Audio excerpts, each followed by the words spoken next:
سلامونه ملګرو، څنګه کولی شو چې د خپله د فیسبوک آیډي معلومه کړو چې آیا زموږ آیډي به څوک نه استعمالوي. د دې لپاره به دوستانو تاسو راشئ فیسبوک ته.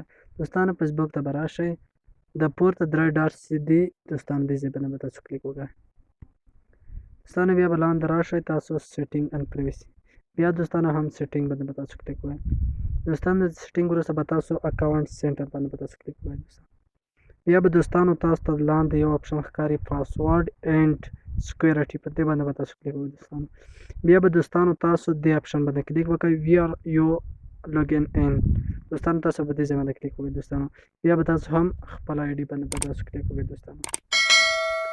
دوستانو لږ صبر کوئ دوستانو. دا دی موږ ته دلته ښکاري ایشل ایس موبایل، زما آیډي چې دو په ایشل ایس موبایل کې استعمالیږي دوستانو، زما آیډي چې دو څوک نه استعمالوي. نو دوستانو تاسو هم په دې طریقه باندې کولی شئ چې د خپله د فیسبوک آیډي معلومه کړئ.